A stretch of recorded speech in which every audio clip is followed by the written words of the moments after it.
You have had 10 presentations, so you all should have now become an expert in waste heat power systems. So I want to test your expertise by a question.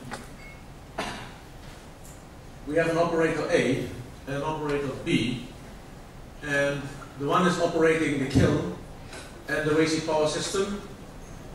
He achieves to produce 37 kWh per ton of clinker, where the kiln is using 3.2 gigajoule per ton of clinker, and the raw material moisture content is at that time 3.8%.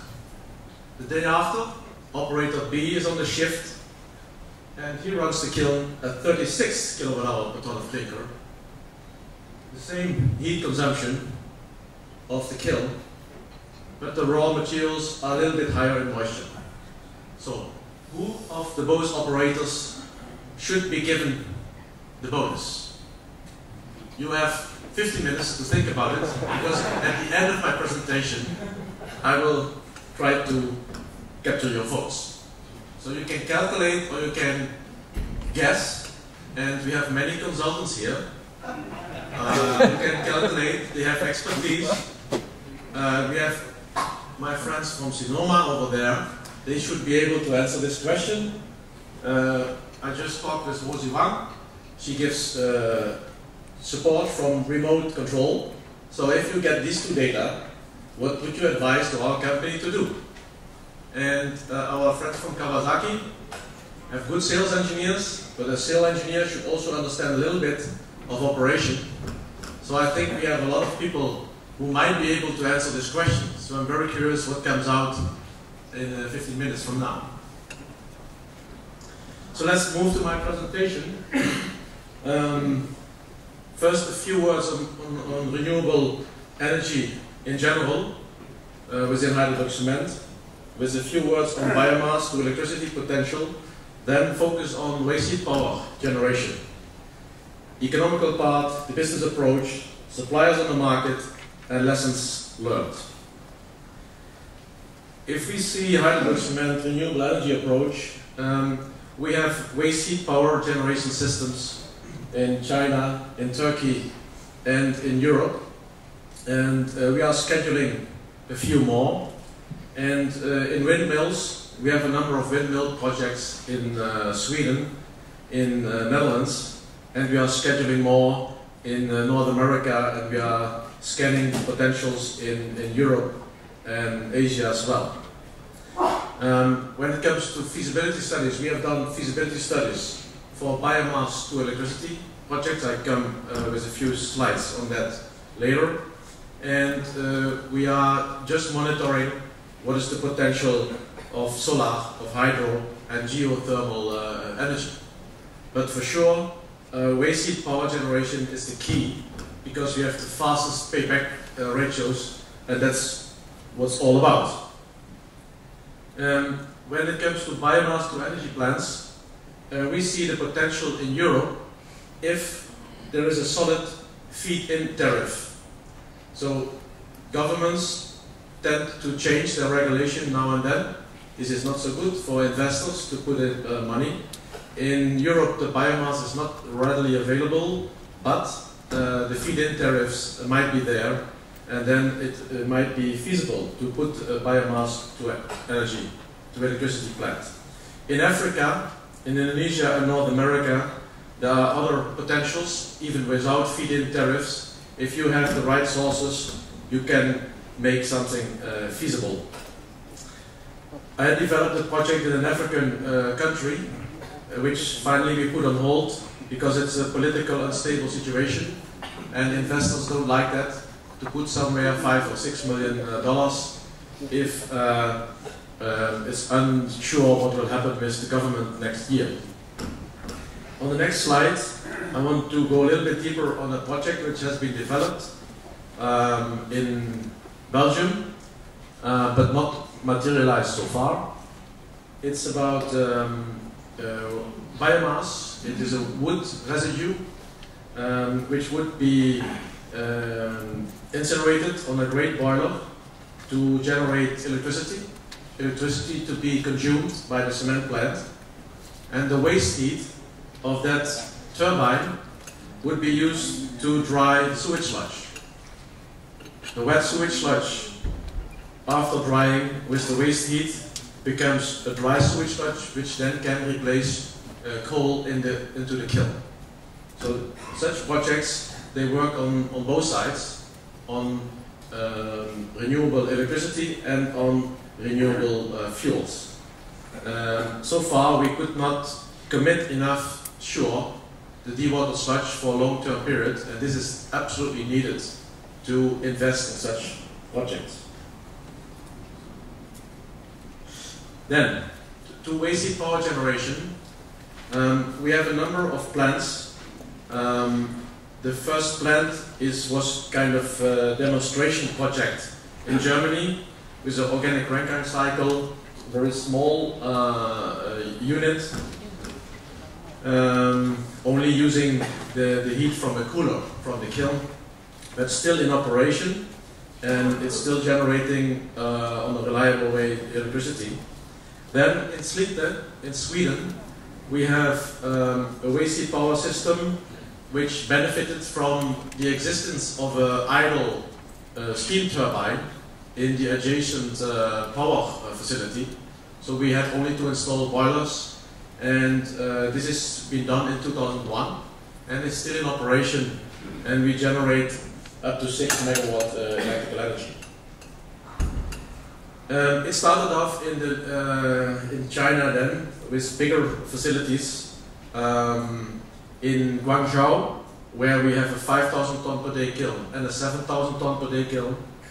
The waste heat from the 5,000 ton per day kiln is used to generate electricity, whereas the waste heat from the 7,000 ton per day kiln is used to dry sewage sludge. Both are green projects, and especially the sewage sludge drying is appreciated a lot by the local municipality, because we release them from a big problem how to get rid of their sludges. Then in Xi'an we have 2 plants, and each plant has 2 lines, clinker lines, and per plant we have 17 megawatt electrical power generated. And then the last project, which is in operation, put in operation last year, it is in Çanakkale in Turkey, where we have 2 6,000 ton per day lines, and it's generating 15 megawatts, and I come back to this project later. We have in tendering phase the project in India, and studies for other projects ongoing. So here you see some pictures.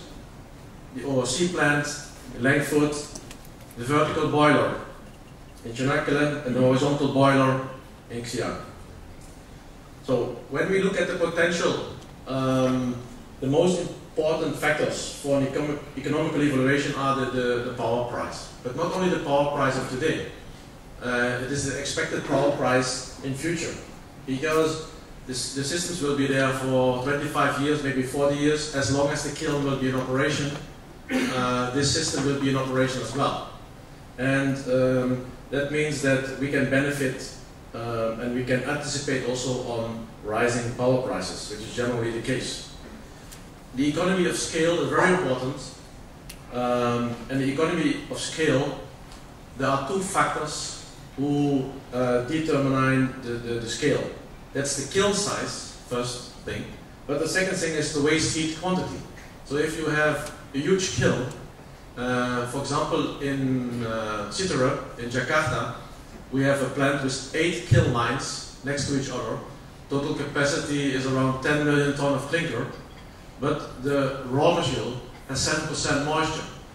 As a result, there is very few waste heat left, and then moreover part of this waste heat is used for drying slag. So finally, from these 8 kiln lines, we could generate maybe 2 megawatt electrical energy. So again, a huge plant, but the scale of economy for power generation was too small. We follow 2 business models within HeidelbergCement. If the payback is good, we invest ourselves for 100% to have the maximum revenue with the minimum amount of investment. If the payback is moderate, like 15% ERR. There are quite some partners who love projects with 15% ERR. So we can sell them the heat, and we get money for our heat, and they have the money from the power production. And a very important factor is the investment level again. That means that the sourcing of equipment is very important. And the manufacturing of this kind of equipment in low wages countries really made the breakthrough in this business in the 90s and in this century. This you can see in this overview. It was already presented in 2009 in the VDZ conference in Düsseldorf. It has not changed, so the picture is still valid, and we have executed projects within that range. So if you go in China, you can reach facilities for 800 euro per kilowatt. Because the equipment is all local made and the local scope is rather low, civil costs and construction costs can be done on an amazing low cost level in China. And also the suppliers don't need to take in so high risk factor, because the cement industry is also kind of linked to the public sector. So if there is a risk factor, it will balance out. So in this environment, it is possible to have extremely low specific investment rates, which explains the high popularity of these 500 units in China. You can imagine how much money this has brought to the Chinese cement industry. But finally, it means the cement price has dropped because everyone is fighting like hell to sell their cement. So the gain is then for the environment, which is good. In Asia, you see the overseas projects from Sinoma and also the from Kawasaki, which were presented, and the other competitors. They are then also in Thailand, in Korea, in the Philippines, where the local scope is more or less on the same level as China. So we have only to add an additional 20% to the equipments for transport and for tax issues, and maybe an extra security level for the to cover the risk from a Chinese supplier or from a Japanese supplier producing in China. Doesn't matter. It's only about equipment manufactured in China. If you want to execute such a project in Europe, the transport of the equipment will be a little bit more costly.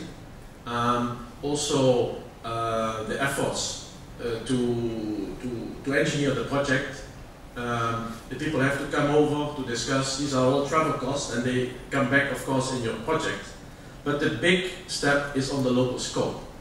The local scope will be probably 3 times, 4 times, maybe sometimes 5 times more expensive than in China, which gives the total other picture on the total investment cost.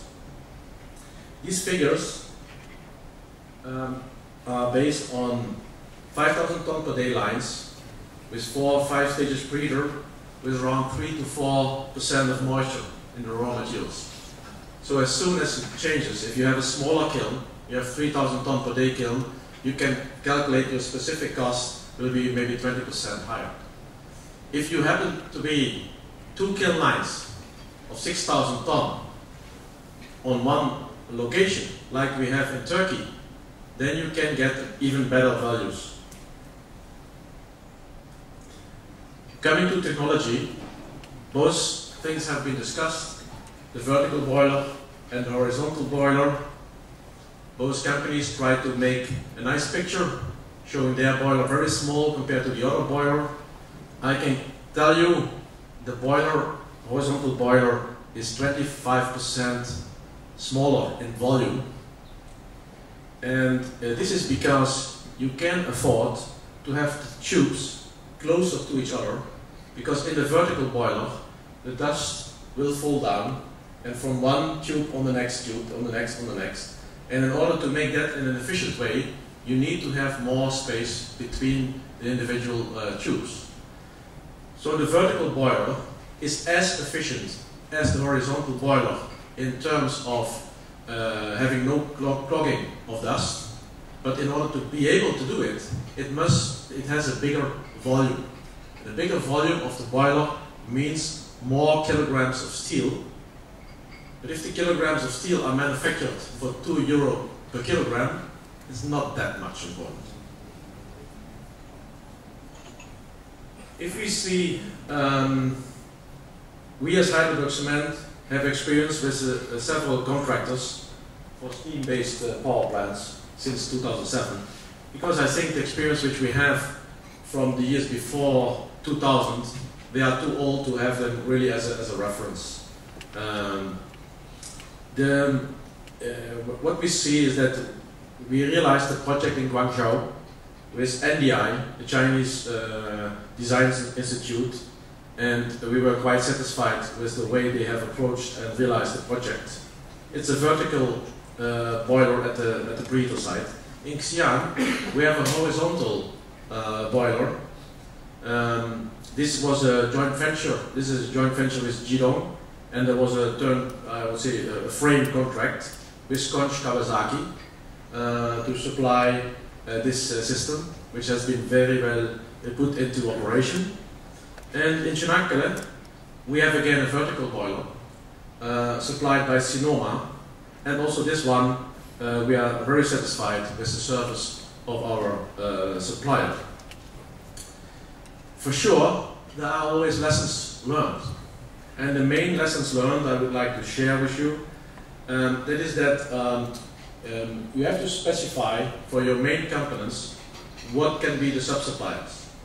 And when we see the different institutes in, for example, China or in Japan, maybe they use the same company to produce the turbine, or the same company to produce the boilers. And if you have an idea which workshops can manufacture in an efficient way this type of boiler, then you reduce a lot your risk.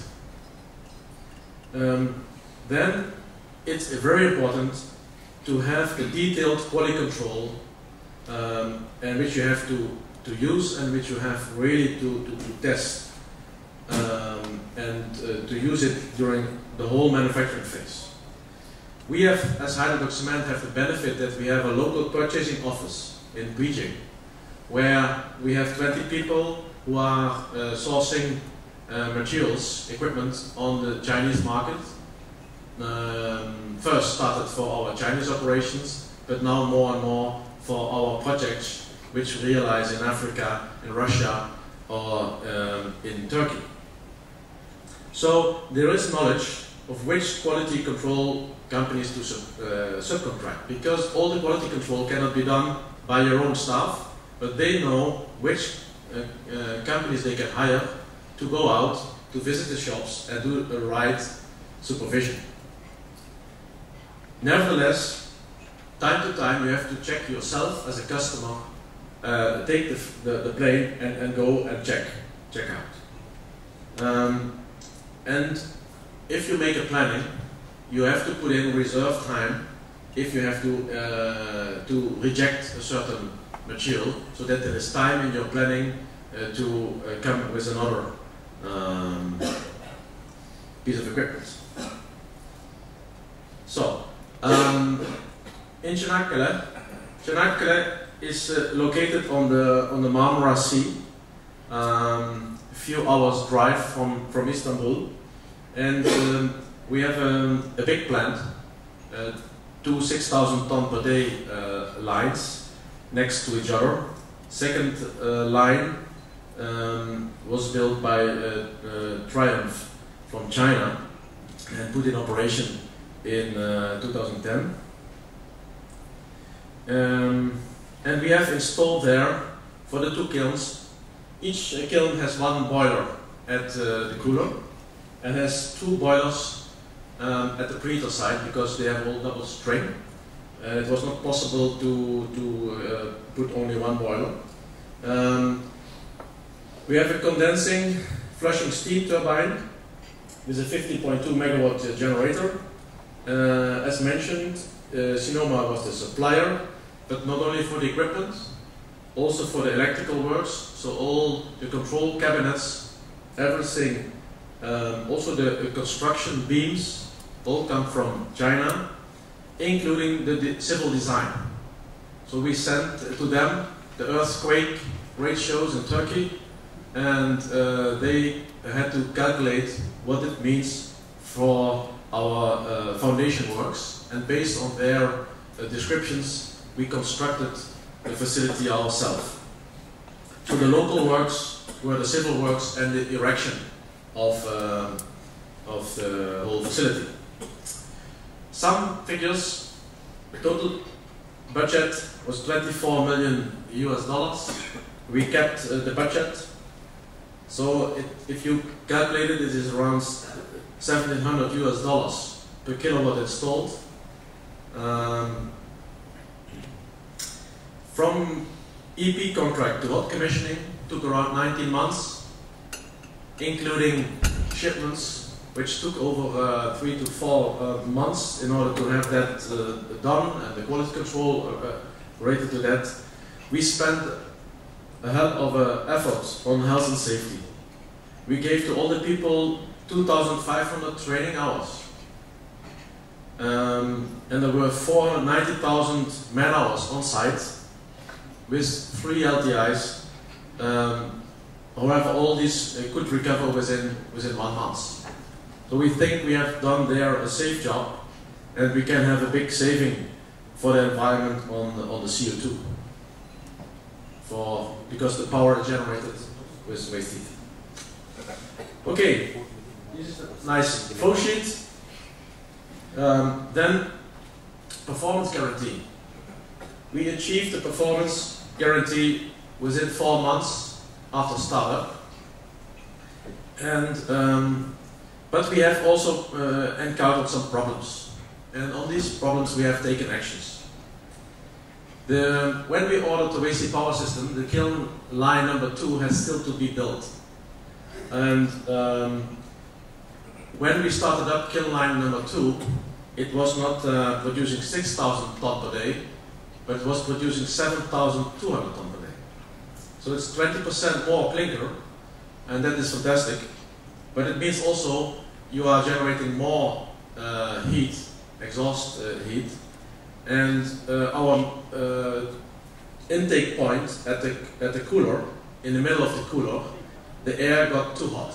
So the air there, it was foreseen maximum 400, maybe 450 degrees, but it appeared to be more than 500 degrees. This the boiler was not designed for, so we could not bring this all flow to the boiler. As a temporary measure, we put some water spraying system, and we took some small measures to eliminate part of the heat instead of making energy out of it. And of course it reduced the output of the waste heat power system. The way to do it on a permanent basis is we will open the cold air damper, but then we have more flow through the boiler, so we need an extra draft fan at the stack, and this is ordered and will be installed in a few months, and then we can benefit from all the heat. So we were obliged to look another operation point, because the one boiler was kind of not maximum utilized. Then you have to find a way how to balance with all the boilers together. And currently we have achieved 14.5 megawatt.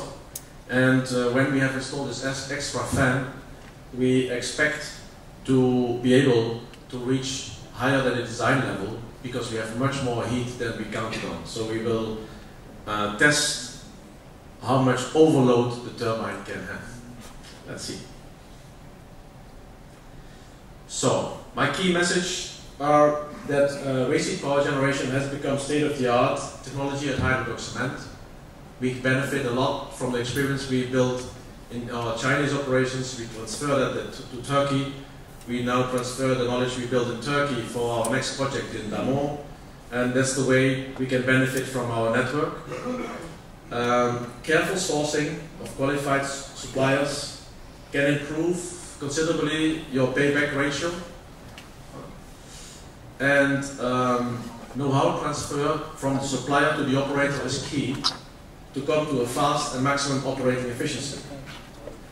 Although the waste power system is very much developed, we try to operate it by our cement operators, by our kiln operators, in order to avoid extra personnel. But this is something new, and they have to learn it. And they have to understand that steam is something else than clinker, and that pressure of steam is something else than an LSF factor. And we have to train the people and give them a little bit time before they can reach the optimum by themselves. Because it's the easiest thing is to hire an external or to hire Sinoma to run the facility for another year, but then you will have this transition point in 1 year. So we say all people have to run the facility and they have to learn. So, simple question. Come back to the question. Which operator would you give a bonus? Who votes for A? Who votes for B? Oh, many are not voting. No one gives the bonus to A. Really the highest click output. I think you have done a good deal. All the presenters before have done a good deal, because indeed it is B. If you see the delta moisture is 0.5%, the raw meal clinker ratio is 1.6. This means you need to evaporate 8 kilograms of water per ton of clinker extra. This requires, with an evaporation efficiency of 0.8 megawatts per ton of water, 6.4 kilowatt hour per ton of clinker, you need extra as thermal heat to evaporate this moisture. The turbine has an efficiency of 22% around, so normally you would have lost 1.4 kilowatt hour per ton of clinker. But the operator B managed to reach 36 and not 35.6. So operator B should get the bonus for sure. Thanks for your attention.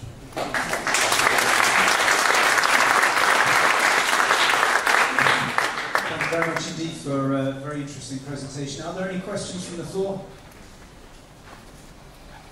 It was a very thorough presentation. Can I just ask you, who's the contractor for your next waste heat recovery system? Well, we are tendering now in Damon, so the one with the best bid will be the winner of that contract. Okay, and you're using steam ranking cycle for all of these plants? No, not necessarily. So far. So yes. far? Yes. But you're open to suggestions for Davo? Yeah. So let me just ask you this question. You have a process there which is already underway. What are the factors that are going to control whether or not you use steam, Kalina, organic? I think that there might be situations where there is an exception on the rule. For the moment, for me, the rule is, and we have seen it from the statistic, 99% is steam-based. For me, that's the rule for the moment. But there can also always be a specific situation where this is not so suitable. So, for example, if you have a smaller scale plant, or you have a difficulty to make up in a proper way the water, so the steam cycle is not so much wanted, you might consider organic Rankine cycle.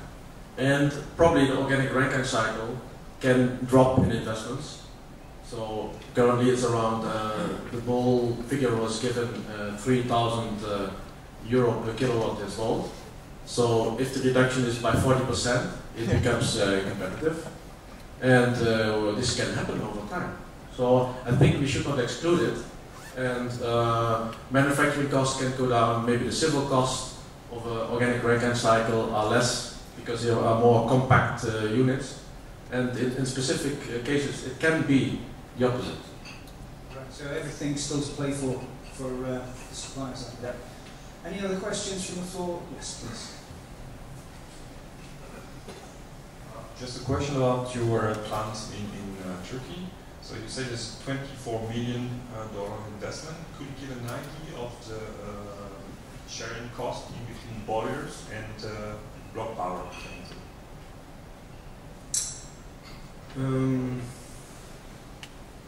Well, I think, let me come back to here.